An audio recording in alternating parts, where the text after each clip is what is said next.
எப்படி இந்த மாதிரி ப்ரொஃபஷ்னலான தம்ப்நெயிலை உங்கள் சேனலுக்கு நீங்கள் செட் பண்ணணும்னா இந்த வீடியோ ஸ்கிப் பண்ணாமல் பாருங்கள். ஸ்கிப் பண்ணிங்கன்னா அப்புறம் உங்களுக்கு புரியாது. அதுக்கு கேன்வா ஆப் ஓப்பன் பண்ணிக்கோங்க. நான் ஆல்ரெடி டவுன்லோட் பண்ணிட்டேன். நீங்கள் ப்ளே ஸ்டோரில் போய் டவுன்லோட் பண்ணி உள்ளே வந்தீங்கன்னா சர்ச் ஐக்கானில் போயிட்டு யூடியூப் தம்ப்நெயில் அப்படின்னு சர்ச் பண்ணிக்கோங்க. கீழே பார்த்தீங்கன்னா நமக்கு நிறையா தம்ப்நெயில்ஸ் காமிக்கும்.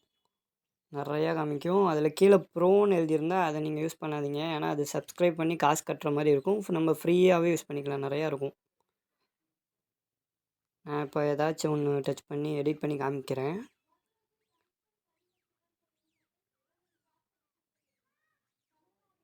இதை டச் பண்ணிக்கலாம். இப்போ பார்த்தீங்கன்னா இப்போ அந்த ஸ்க்ரீனில் இருக்கிறது எல்லாத்தையுமே நம்ம தனித்தனியாக டிசைன் பண்ணிக்கலாம். தனித்தனியாக டச் பண்ணி எடிட் பண்ணிக்கலாம். நான் இந்த டெக்ஸ்ட்டை எடிட் பண்ணி காமிக்கிறேன். இப்போ இது உங்கள் யூடியூப் சேனலுக்கு எது உங்கள் ஃபுட்டு கண்டென்ட்னா அதுக்கு தகுந்த மாதிரி எழுதிக்கோங்க. நான் என்னோடய இதுக்கு யூடியூப் சேனலை பற்றி நான் போடுறதுனால இப்போ தம்ப்நெயில் எடிட்ஸ் அந்த மாதிரி நான் சம்திங் எழுதுகிறேன்.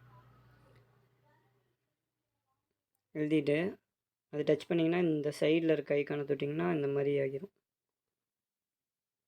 ஜூமை கொஞ்சம் குறைச்சி கரெக்டாக அந்த பிக்சருக்கு ஏற்ற மாதிரி செட் பண்ணிக்கோங்க. நீங்கள் தமிழ் ஆடியன்ஸ் அதிகம் பிடிக்குன்னா ஃபஸ்ட்டு நீங்கள் தமிழில் யூஸ் பண்ணுங்கள் மேக்ஸிமம். கீழே வந்து நீங்கள் இங்கிலீஷில் டைட்டில் வச்சுக்கோங்க. நான் இப்போ தம்ப்நெயில் எப்படி செய்வது அந்த மாதிரி எழுதுகிறேன்.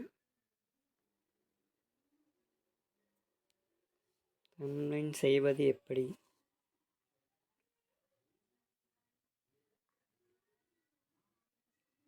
இப்போ அதை டச் பண்ணிக்கோங்க.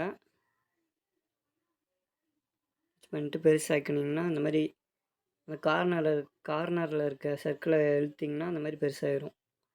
அதை நீங்கள் கரெக்டாக எங்கே வேணுமோ அதை செட் பண்ணிக்கோங்க. அட்ஜஸ்ட் பண்ணி கரெக்டாக அந்த தம்ப்நெயில் இருக்கிற மாதிரியே கரெக்டாக அந்த சாய்வாக அந்த மாதிரி கொஞ்சம் செட் பண்ணிக்கோங்க. அப்போ தான் கொஞ்சம் பார்க்க அட்ராக்டிவாக இருக்கும்.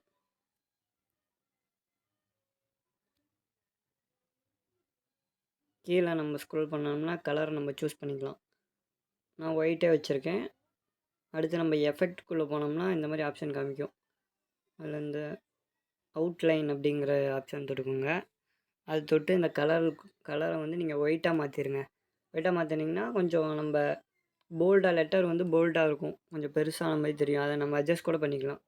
திருப்பி எஃபெக்ட்டுக்குள்ளேயே போனீங்கன்னா கீழே அந்த வேர்ட்ஸ் ரெண்டும் ஸ்பேஸ் இருக்குதுல்ல, அதை நம்ம அட்ஜஸ்ட் பண்ணிக்கலாம். இதை நம்ம ஸ்க்ரோல் பண்ணுறப்ப அடுத்து நம்ம ஒரு எலமெண்ட் ஏதாச்சும் ஸ்டிக்கர் மாதிரி ஏதாச்சும் ஆட் பண்ணுறதுனா பண்ணிக்கலாம்.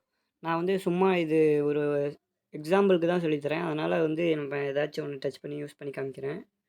உங்களுக்கு ப்ரொஃபஷ்னலாக வேணும்னா கடைசியாக நான் வீடியோ தரேன். அதை நீங்கள் டச் பண்ணி ஃபுல் வீடியோ பாருங்கள். இப்போ இந்த அளவுக்கு வச்சுக்கலாம். அந்த ஐக்கானை டச் பண்ணிட்டு கீழே நம்ம ஸ்க்ரோல் பண்ணி திருப்பி எஃபெக்ட்டுக்குள்ளேயே போனீங்கன்னா அந்த ஐக்கானில் இன்னும் அந்த லைன்ஸ் எல்லாம் க்ளோயிங் ஆகிற மாதிரி நம்ம வச்சுக்கலாம். இப்போ பாருங்கள், க்ளோங்கிற ஆப்ஷன் தொட்டுக்கோங்க. அதில் எந்த கலர் வேணுமோ சூஸ் பண்ணிக்கோங்க. நான் க்ரீன் வைக்கிறேன், அது கொஞ்சம் அட்ராக்டிவாக தெரியறனால.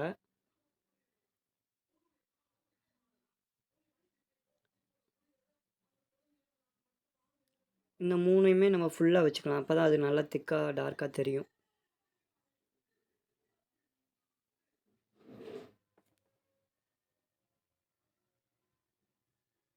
அட்ஜஸ்ட் பண்ணி கரெக்டாக உங்களுக்கு எங்கே வேணுமோ வச்சுக்கோங்க. வச்சுட்டு இமேஜ் டவுன்லோட் கொடுத்துருங்க. இந்த மாதிரி உங்களுக்கு வீடியோஸ் இதை விட நல்லா டீட்டெயிலாக வேணும்னா உங்களோட லெஃப்ட் சைடில் தெரிகிற வீடியோவை டச் பண்ணி பாருங்கள். அடுத்த வீடியோவில் பார்க்கலாம்.